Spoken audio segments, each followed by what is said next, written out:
Hey guys, welcome to the first episode of the Invictus Podcast. Joined with my co-host Yannick Lunga, with our guests Tim Huang and Dwayne Brown Jr., our Lehigh Club Director. Guys, welcome to the podcast. Welcome, fellas. Welcome. Thank you Glad for to have having you us. here. Thank you for having us. Welcome, guys. Man, I'm excited. This has been a long time coming, and we are here.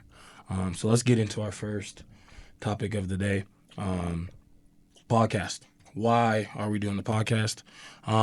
My reasoning for this podcast, I think it's going to be educational for coaches of not just in Utah, but I think surrounding states and the country and players. I think it's going to be educational. It's going to be fun. It's going to be exciting. And I'm thrilled to have you guys on for the first episode. It's going to be fun. No, it's gonna be a great time, and I think it's gonna be a great way to bring the basketball community together too, and just get on the same page with these topics, start really standardizing things that we want to do, and really get our vision out there. And I think once everybody sees that, the ball's really rolling. 100%. 100%. I just think that our personalities are a big reason of who we are and how we work at Invictus, and I think this podcast can be a great example of how we are as people, just through our day-to-day. 100%. Awesome. So I guess to get started, want to just give a little bit of background on the organization. We just rebranded this new season to Invictus Basketball Club. We're super excited. Excited to set the standards of basketball here in Utah for youth basketball and beyond. So originally started when I moved with my family out from California to Utah. Had a really cool basketball program that I had my son involved in. And when I moved out to Utah, I was trying to find something similar, and it was a challenge. I put him in a local rec league here in Utah, and it was a struggle getting him to enjoy it or even learn anything out of it. Trying to find a program for my son. Wasn't able to find one. It was either local rec league or high level club. And so ultimately I created a business or program around that so that my son could have something to play in. And it kind of evolved started as a league and then into a club. And really the focus has been on skill development, making it fun and being able to make it into a competitive basketball experience for all kids, no matter what level they are. We've created a space where anyone that has a love for basketball, we want them here and be able to help and develop them from basic understanding of basketball to high level, to where the point where we have kids getting to the point where they're getting ready for college, and we've developed a really strong program that we'll talk about later in these podcast episodes for our college kids, and getting them to the next level beyond that. But yeah, ultimately just created a space for kids to feel comfortable, feel like that family environment, and for them to love to be here to play basketball and learn other skills. Love it. Yeah, that's great. Dwayne Brown, Lehigh Club Director. How you doing? Good. Doing good. Doing good. My man, you've been here for a while now.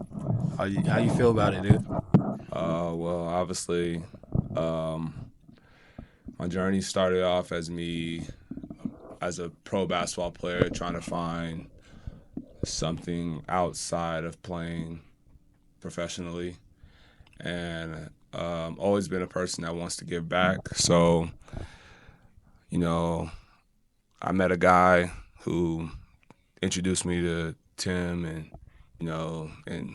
from there, it kind of just started with the relationship and how they wanted to see me in the gym and how they wanted their program to go, and everything that they talked about in the beginning was just everything that I wanted for any kid that I put hands on. Obviously, not put hands names on, on the kids doing. Yeah, we heard it here first. but Lives that you touch, we know what you mean. We know what you mean. yeah, but I really just enjoyed enjoyed everything that they were selling to me. Yeah. And, once I got into the environment of working here in Invictus, it was pretty easy for me to just fall in. I've loved the game since I was 10 years old, and I haven't stopped since. So it's kind of one of those places that gave me a platform to express how I feel about the game, and and I learned throughout my journey of how much I do care about the next generation, which helped me to continue to be a coach and become a trainer, and now become a director of Invictus. Yeah. So 100%. I'm truly excited about our rebrand and everything that's coming forward. Yeah, man, we're glad to have Dwayne Brown as our club director at Lehigh. The man comes from Georgia. He went the JUCO route, if I'm correct, right? Went JUCO, did his thing at JUCO, got a division, got you. Committed to Utah State, did his thing at Utah State. As you guys heard, he went pro, and we're lucky to have this man, and we're glad to have you, Dwayne. Thank you. Yep.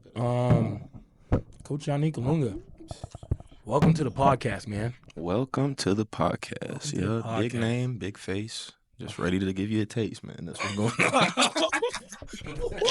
Leave that in there. Leave that in there. That's going to be a catchphrase. But yeah, I'm excited to be here for sure. Nick, man, tell me about your journey and why you're here at Invictus and what you're excited for. It was an interesting journey for sure. It was kind of fresh after COVID. I was playing at William Penn, and COVID started, kind of killed the season. My parents got COVID real bad, so I came home, just was helping them get better. And then going into that next year, COVID started up again. So once it kind of died down, I was emotionally just almost drained from trying to play basketball. I really wanted to play. It was like 3 years not being able to get on the court. So mentally, I just wasn't in it, super depressed. And it was actually you posted on your story that you needed some refs. I did. And I remember. I needed some money because I had to pay for gas if I was going to use my mom's car because I was in the basement. So I was like, sure, I know basketball. Let me go ref. Pulled up, met Tim at the gym, gave me the rundown. It was like, this is a developmental league, so as much coaching as you can do while you're reffing, go ahead and do that. And I just dived in. I was letting kids know. I think just my love for the game really came out right there, just seeing the kids, just like back at that point. If you remember what it's like when you first are playing basketball, don't got a coach in your ear the whole time. You just kind of get to play. It was fun being that voice of guidance for them. And I felt like I was good at it. And I think Tim did too. No, for sure. I remember that day.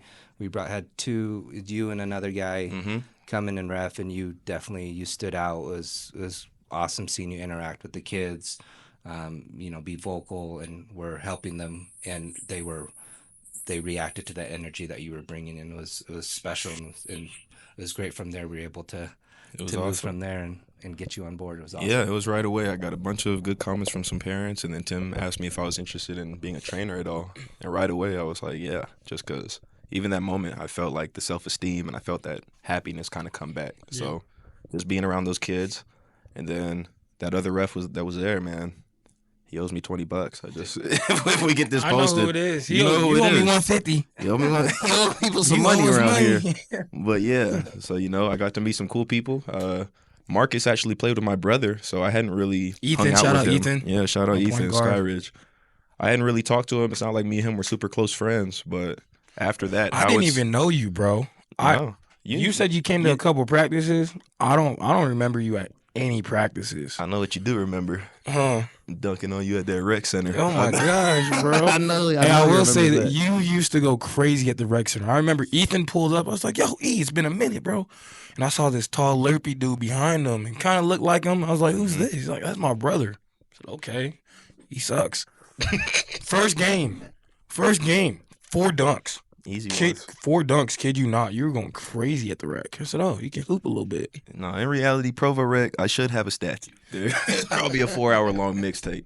But yeah, that's what got me into it. Mark, you posted the story. Yeah. I came through, felt the love from Tim, felt the love from the parents, and just knew I wanted to be a part of it. So that's how it got here. We love it, bro. Yeah, it was great. We love it. Glad you're here. You were here before me though. How did you get involved? I was one of my friends actually that started here. They only started with, I think, in three employees, And one of my buddies hit me. He's like, "Hey man, you want to coach?" And it was fresh out of Walla Walla, so I was broke as a joke, living in my parents' basement, had no money. For those that don't know, what's Walla Walla? Junior college in Washington, NWAC school. Good school, Very good good school. coach, nice arena. Look into it, kids. Broke as a joke. He hit me. I was like, "Yeah, bro, I'll come." First practice. It's one of the better teams. It was Club Utah at the time. One of the best teams. And I got there, and they're like, "All right, bro, your practice." I was like, "What?" "Yeah, your practice." Just rolled the ball out there. Just threw me in there, bro. And I think the biggest thing for me that helped me as a coach was getting thrown into the fire. I think it made me have to learn quicker and respond faster. And I think at the end of the day, it's made me a better trainer and coach because of it. Obviously, we don't want to just throw people into the fire now. It's a little tougher, but it helped me in the long run. So did that. I enjoyed it. They liked what I brought. I bring energy. You guys know I'm an energy type of coach. Brought good energy. I think I've been here for maybe 5.5 years, 6 years now, 6 years. And this is my dream, man. Like me and my buddy Chase Berry, shout out Chase. Chase Trains. Chase Trains, man. We used to go to church on Sundays, and we'd be the last one out of the church, and we would crack a window Okay. and come back Monday morning and go hoop. Preach to him. We didn't have a key. Oh, or you were we breaking go to, into the like- house of the Lord. You were breaking Yeah, into man. We were trying to get hoops. bucket. We had to do what we did, man. That's all right. I think he was okay with it. You were following your We passion. had to do what we had to do. And then even like the high schools, we'd have to go on top of the Lehigh roof, me, Chase, Blaze, and jump through our athletic department top window. And one time the cops got called on us. Cops. We didn't know what to do. I'm calling my dad. "Dad, they say they got dogs." He goes, "Just tell them you're coming. You're coming." And they're like, I was like, "No, I think they're sending them." And then finally we saw some flashlights. Like, "All right, y'all got 15 seconds. They start yelling, "No, no, no, no."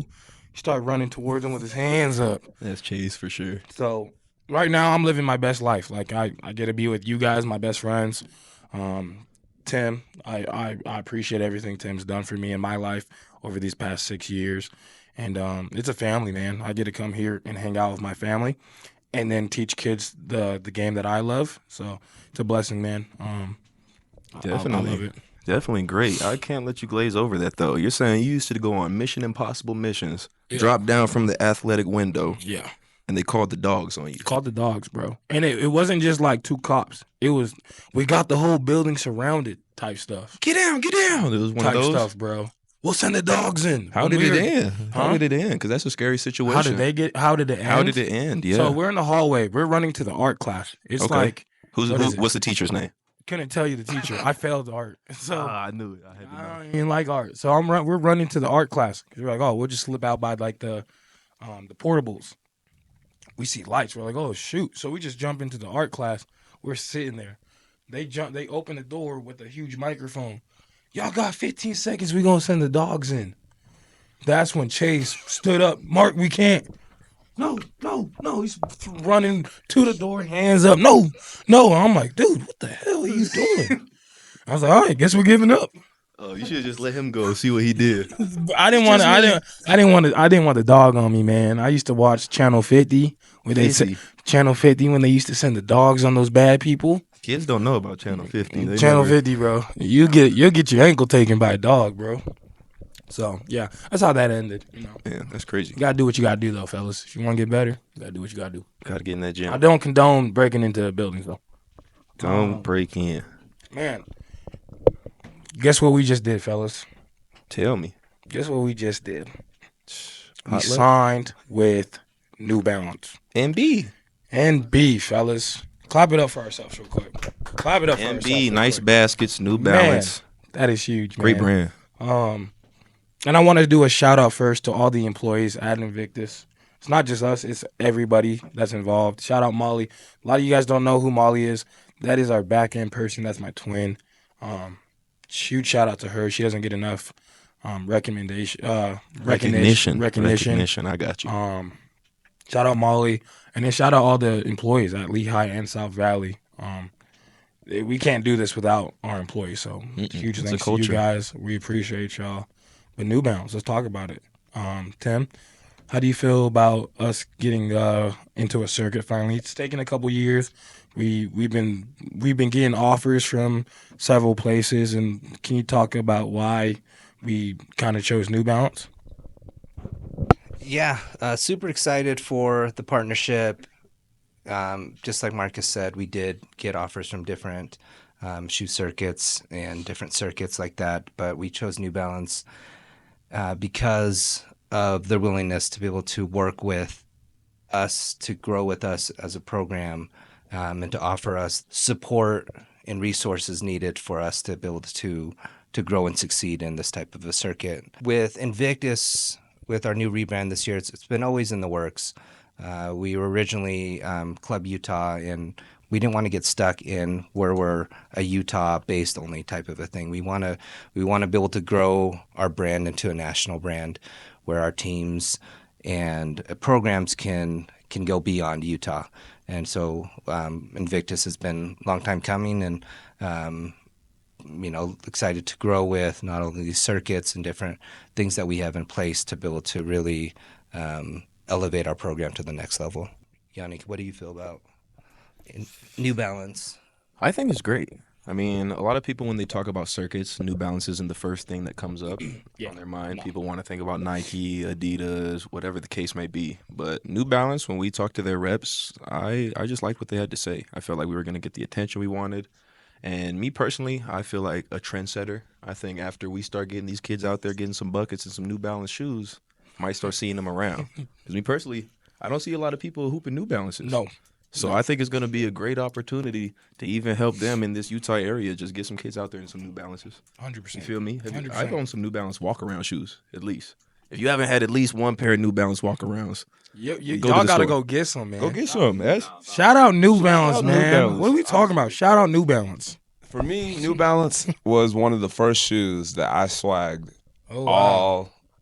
all school year. Young First Dwayne. first Dwayne. New kindergarten, Balance. first grade, and second grade. Shout out to New Balance for sure. Wow. You heard that, New Shout out to Balance. New Balance. I think New Balance is so cool just because of the, like Yannick said, like trend setting, but also just getting into a circuit is something cool. I didn't get to play in the circuit personally.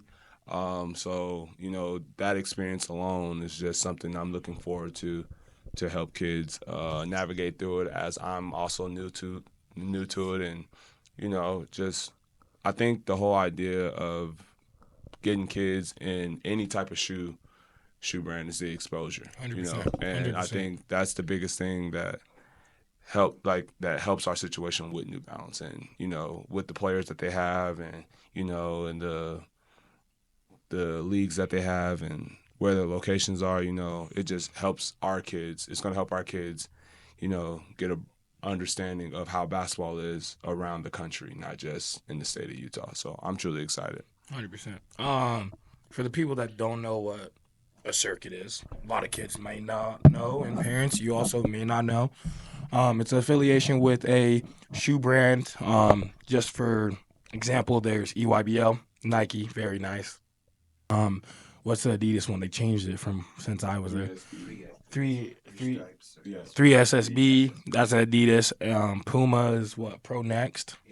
Pro Next Puma plus 16, and then New Balance Prelude 32. That is what we're in. Basically, what it is, they go around recruiting some of the best teams in the country, and they have certain locations where they have certain tournaments. You gain points based off what you do within that weekend. And then at the end of the year, at the end of the summer, we'll do a championship type of format, and you try to win the championship. For people that don't know, live periods are important for kids trying to get to the next level. Super important. Reason why, it's where coaches can come and see you hoop, basically. That's really what it is. So for all you unsigned seniors, all you juniors, sophomores, freshmen, it's important to get to live periods. I think that's the biggest thing.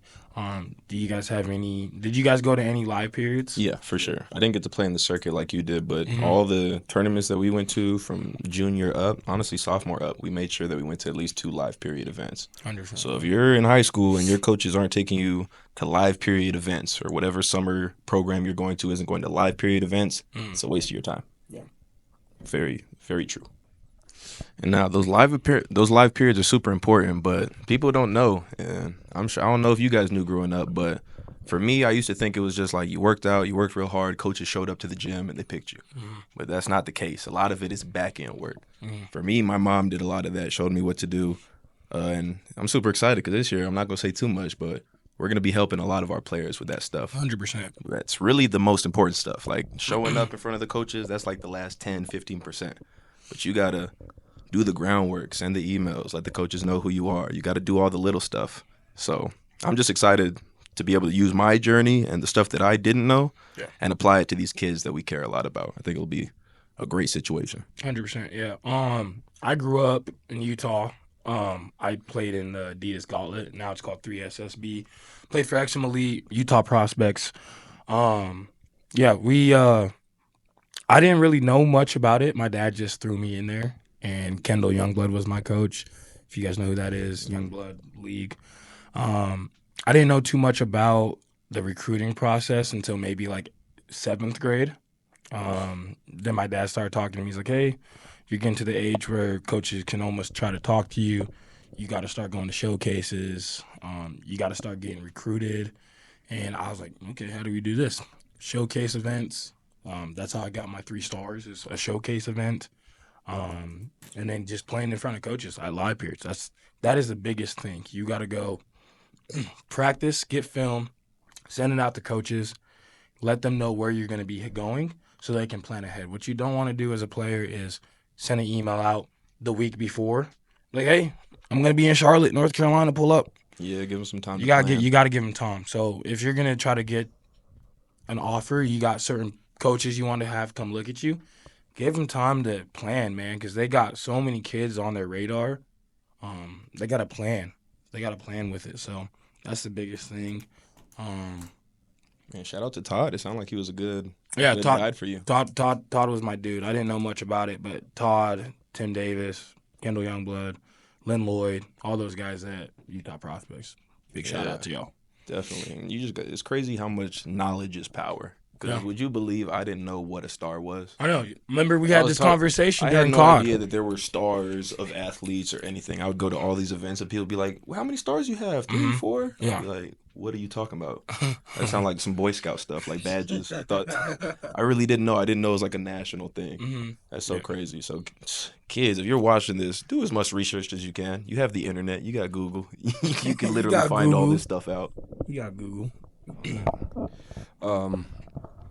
As they're talking about all these resources, I can say in my journey of basketball, I did not use most of those. I probably went to like 4 camps as a high schooler. But I got introduced to a trainer. Shout out to Dominique Cooper. He was my trainer. Dominique. He was my trainer through basically my senior year of high school, and he just, like we talked about the live periods, took me to different tournaments, and told me to go to different camps. And I didn't understand any of it. My mom, very, very little information. My dad was in the military, so like we were kind of just, playing it by hand. Like, hey, just keep working hard and keep getting better, and it eventually work out. And obviously it ended up working out. But 100%. I think if I would have had, the understanding of, hey, you need to play for a certain travel team, or you need to talk to your high school coach before this, and, get these emails out and make videos, I could have got a camcorder easy as a kid, just using my resources. And like nowadays you got kids who, they just post their phone on a tripod and literally record their videos of them working out, Do those things, but as you're doing those things, make sure that you look the part of what you're trying to get to. So, 100%. Yeah, and I think that's where I'm excited about what we're creating, and especially for the pathway for those players of ours that do want to play beyond high school. We're creating a whole system in place to help them to be able to, as you can, if you heard from most of our coaches here, they didn't really know what was needed to be able to be seen. And, through a lot of research and talking with everyone, and we've created a system where we're going to do a lot of that back end to be able to help these kids get to the next level there. So we're super excited for that.